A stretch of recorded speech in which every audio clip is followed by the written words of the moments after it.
to everybody, particularly of course to our guest speaker, Rabbi Abraham Cooper, Associate Dean of the Simon Wiesenthal Center in Los Angeles, who is speaking for us on a subject he has already spoken here, but that's a fast progressing subject, Cyberhate. It's 3.5 years, 4 years that you're here. Before we get to that, let me just make a few announcements. We have next week, on the 2nd of January, in Changing Jewish Communities, Rabbi Dr. Tzvi Hirsch Weinrab, Chief Executive of the Orthodox Union and its challenges in the changing American Jewish community. The Orthodox Union is really an underrated organization because if you look at its budget, it would be much higher up in the hierarchy of well-known Jewish organizations than it is as far as public knowledge about it is concerned. And Rabbi Weinrab is certainly one of the, is a rabbi and a clinical psychologist. He's certainly one of the interesting thinkers in American Jewry. Those of you who haven't registered can still do that. With Thomas on the 2nd of January next week at 10 a.m. Then we have another lecture on the 23rd of January 2007 of another, I must say, of another key figure in American thinking, Rabbi David Allenson, the head of Hebrew Union College, a very fine scholar and a very original thinker. And he will speak about the challenges to the reform movement in the United States and how the reform movement is going to meet those challenges, at least how he thinks it is going to meet. And from my experience with him, it's a very, very interesting, very interesting personality. You don't know yet, but we had got a lot. Those who were here at the Willy Lindner movie, Wannsee, didn't realize that there are many people who wanted to be here, but couldn't be here because we were full. We are running the Wannsee film a second time on the 16th of January, which is a Tuesday.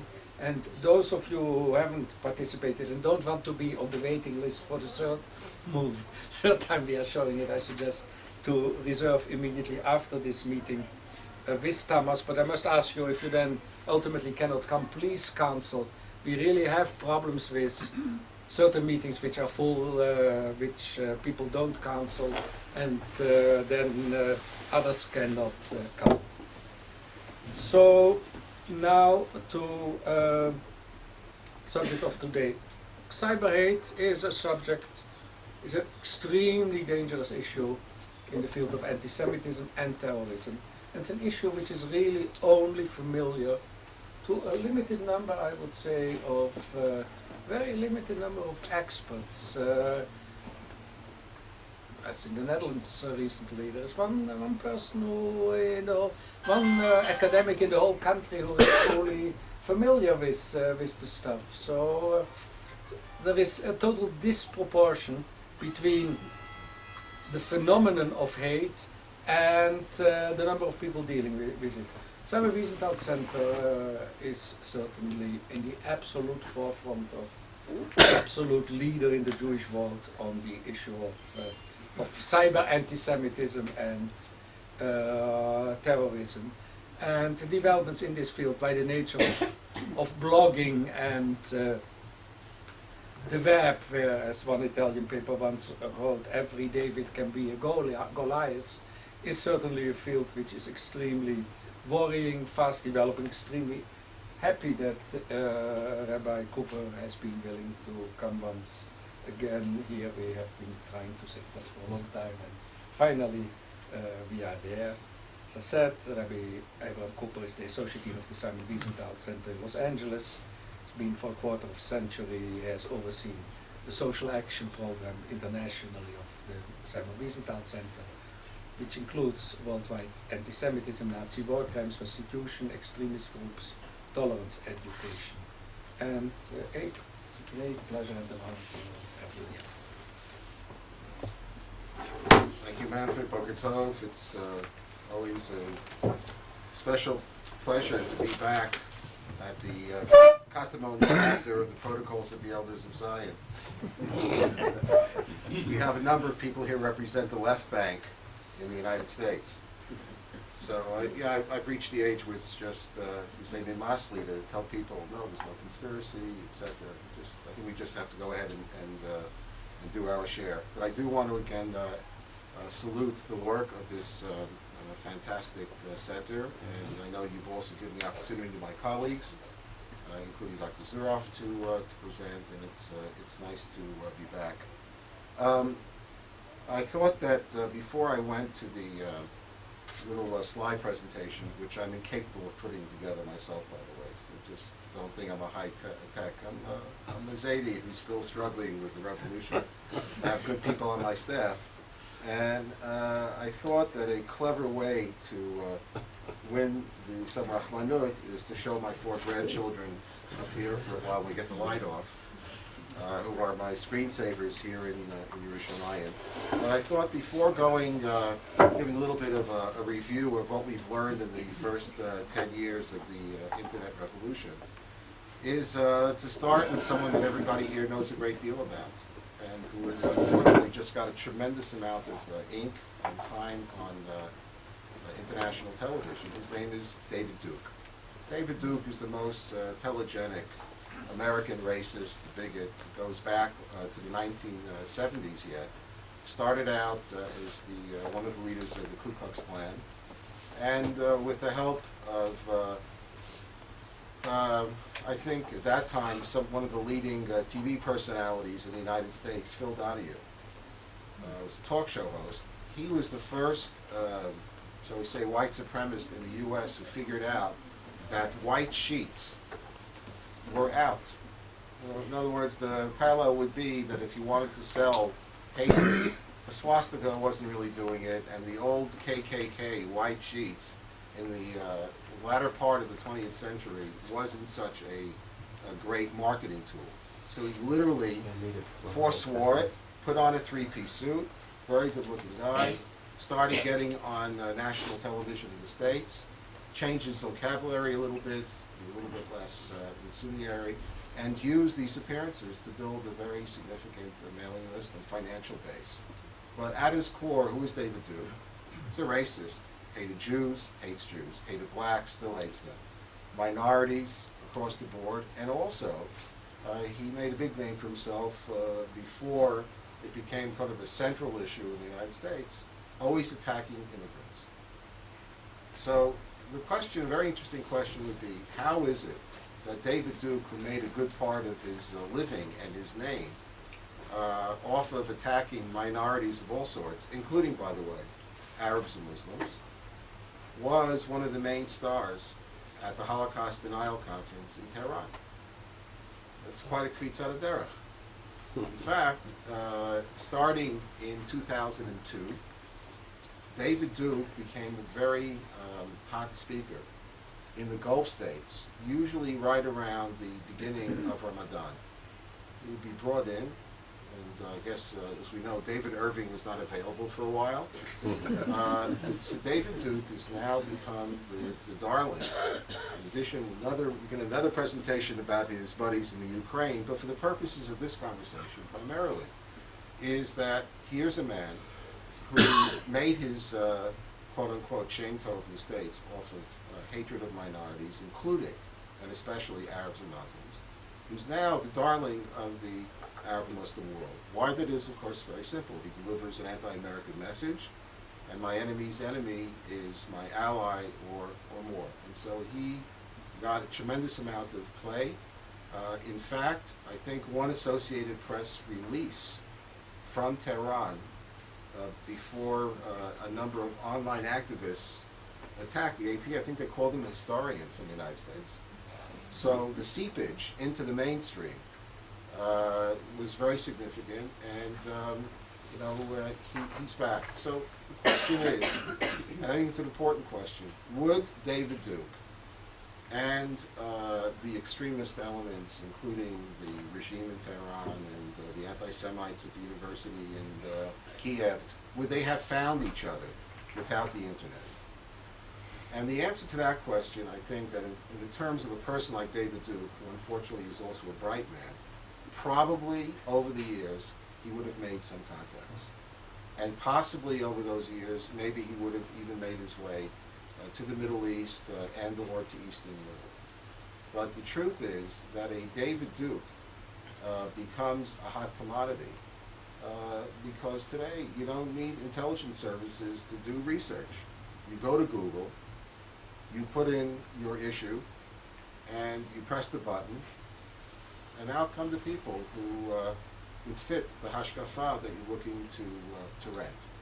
So I think that one of the most important points that I think we all know, but we need to understand and keep in mind that also what we see is that increasingly it's the internet technologies themselves that in effect are dictating many of the developments. There's a lot of great things about the internet, many wonderful things. It's a neutral tool, but certainly a core and important message that we need to know is that the bad guys have discovered the internet, and in some cases, and especially and unfortunately not so much what we call the lunatic fringe or the haters, but the terrorists, they employ and understand and utilize every aspect of the internet in the most sophisticated fashion. They are generally way ahead of the curve. Just again, before we go to this to the presentation on the screen, is to quickly review a couple of points as to why that's so. Number one, as we know, it's virtually impossible to monitor and eliminate in a democratic online world any message. Now, if you're the People's Republic of China and you have the manpower and technology, the money, and the political will to keep China's internet space in keeping with the regime's worldview, then you can probably pull it off. But it's still, even for them, I think pretty much ultimately a losing battle. There was an article the other day that you may have seen about bloggers within Iran who also know all of the shtick, and a lot of young people are very unhappy with the regime for a whole slew of reasons. And the regime is running after them. It's a very deadly, serious cat and mouse game.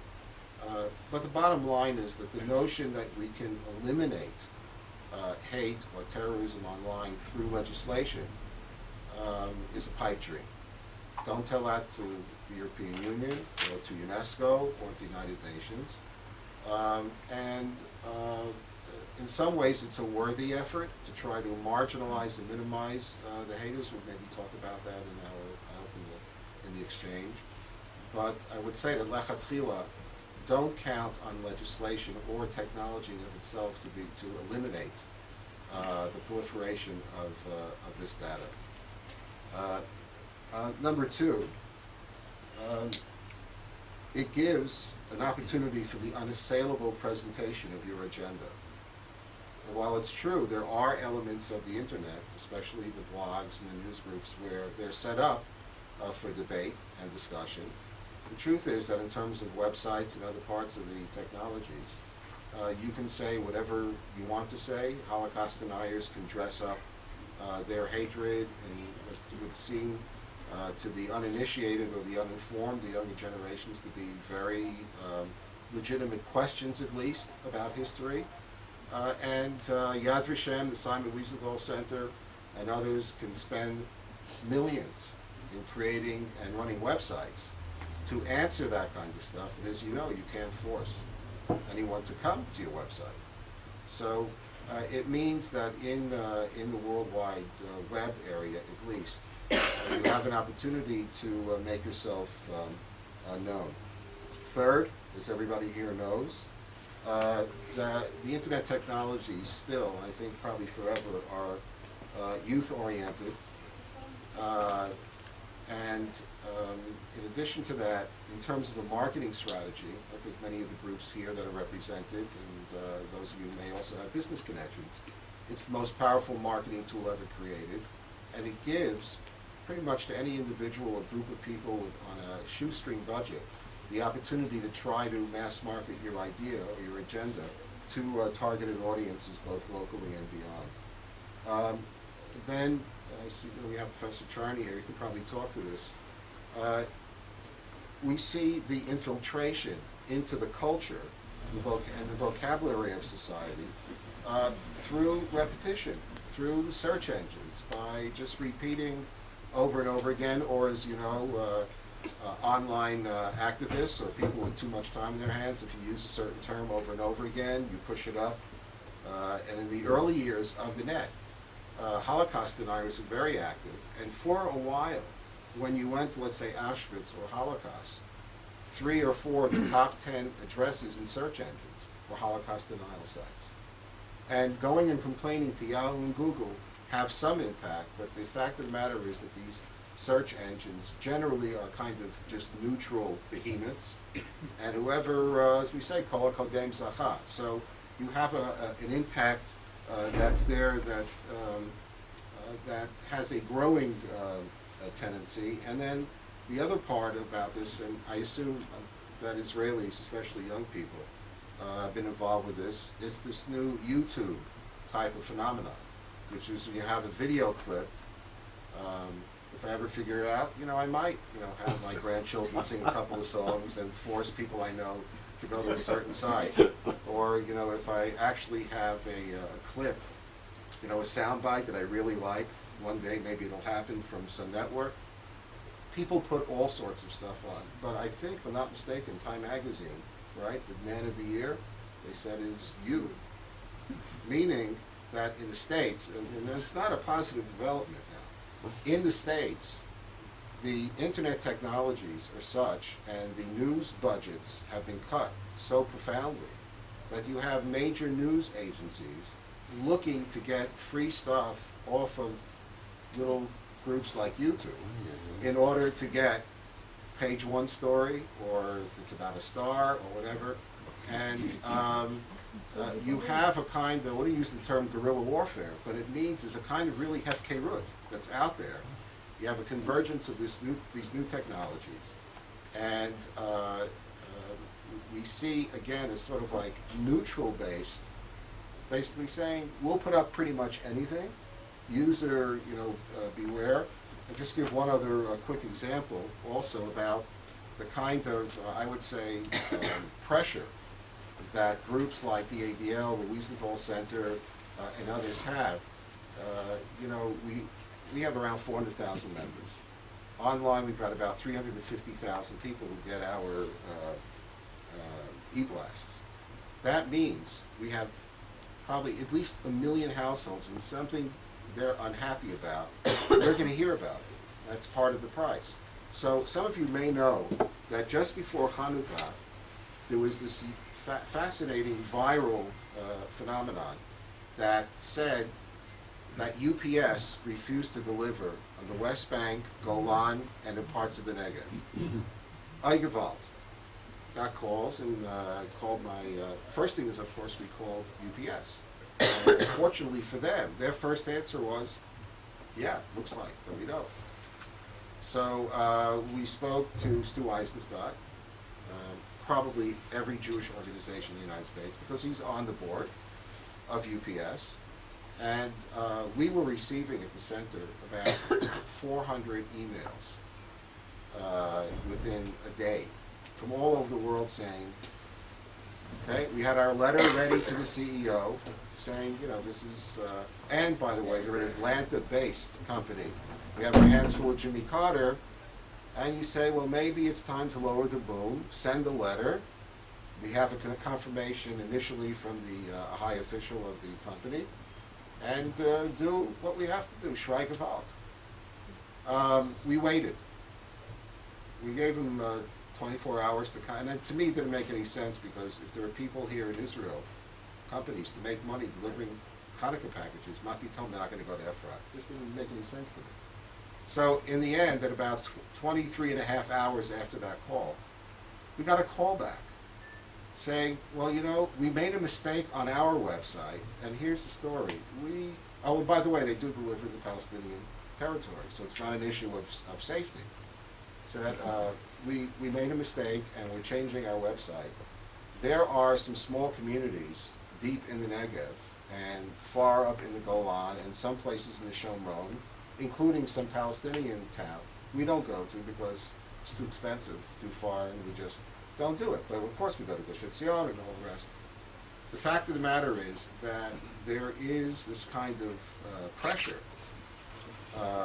sometimes very positive because you learn of problems early, but there's this intense pressure on the media, on human rights groups, on individuals who care about a lot of things, where if you see something online, your assumption is, it's interesting, it must be true. You really have to have a kind of, take a deep breath on anything that you see, and relearn a basic truth from the real world, not just from the internet.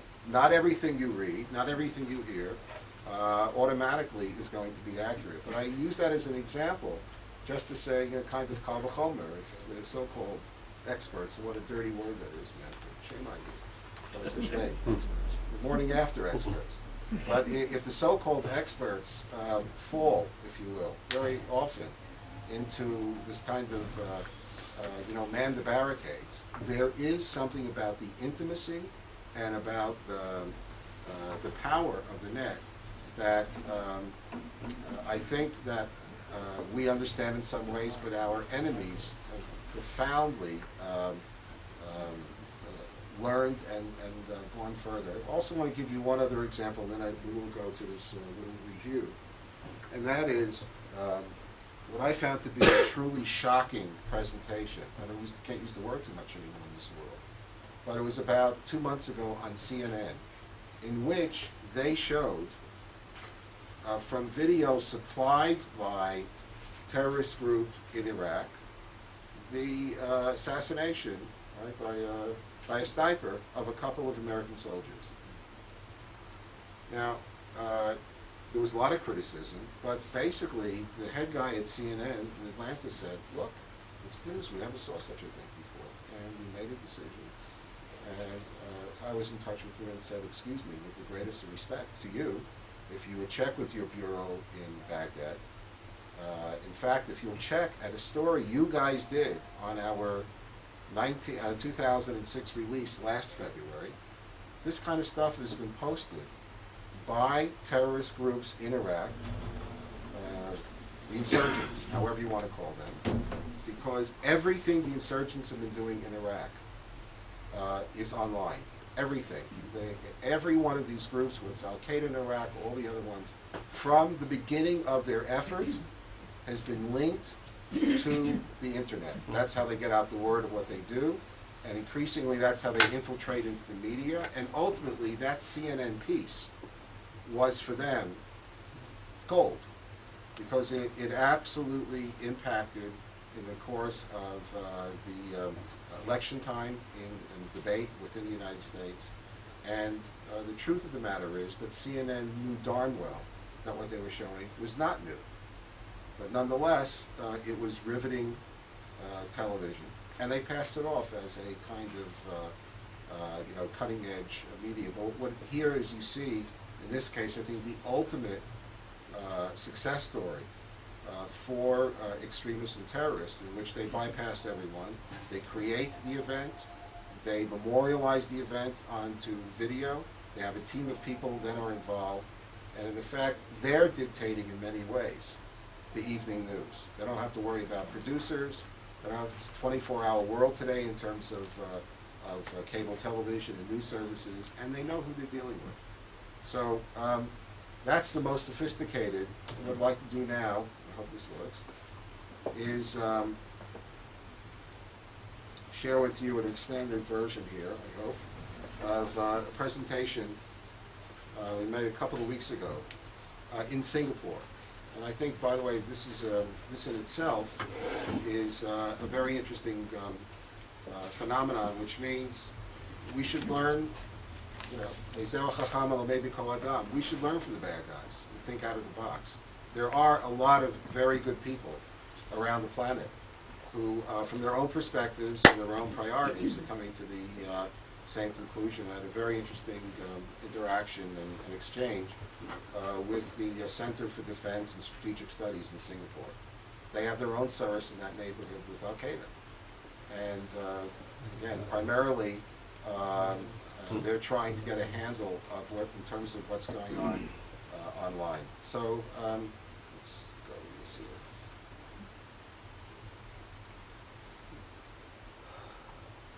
There we go.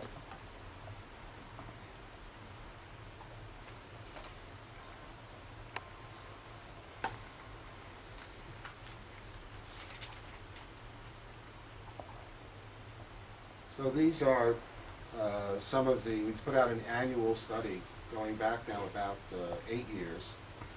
And we don't do it in the traditional format. In fact, one of the most wonderful essays to come out under my name was basically written by Manfred. When I came here a couple of years ago and made, it's the truth, we have so many academics here who claim plagiarism. We have felt from the beginning, and especially dealing with law enforcement agencies and others, especially before 9/11, that the best way to explain what was going on in the internet was not to write about it, but to show it. And we have a very sort of basic approach of giving a thumbnail of a website, a brief explanation of who's behind it, where the stuff is posted from, and then to give a kind of experiential feel for the material. Now, in the most important date in terms of the internet itself goes to the year 1995. We'll get to that in a moment. But we were already seeing some stuff in terms of technology use and transfer already back into the mid-'80s. In fact, a number of years ago, we put a former Israeli journalist and one of our researchers into Germany. They went as sort of neo-Nazis from Australia and the United States. And one of the things that we found back then was that even back in the late 80s, that the neo-Nazis in Germany were all computerized, and that most of the local police in the communities and towns and cities where we ended up operating, they didn't even have computers. They weren't even on the page back then. So it's basically been catch-up for many, many years. And just quickly to show that they used internet relay chat by individual extremists, news groups, and even then you saw in the news groups sort of racist taunts by skinheads, calls for violence, and also before 2001, I think we have actually presented a little bit on it. We had a phenomenon in the States called militias, in which the enemy of the United States was described by these extremists as the government. The federal government of the United States was described as the enemy, and the internet was just starting. They used that very much to try to get their point of view across, and the semel of what they were doing, their main symbol was the upside-down United States flag. And wasn't it amazing that on September 10th, 2001, every one of those websites just disappeared? But from a marketing point of view, the people they were going to try to reach with the resurgence of patriotism in the U.S., and there were many other reasons. They were the main prophets of doom for 2000. All computers are supposed to crash and the end of the world. So they were a phenomenon that came and went. But even then, you saw that these particular individuals and groups were searching in the States. We have First Amendment rights to try to find a way to break out from their own little circle. The other interesting thing is that back in the 80s, and I think into the 1990s, there was a discussion in the States and also in the United Kingdom, Canada a little bit, of whether or not skinheads were even a movement.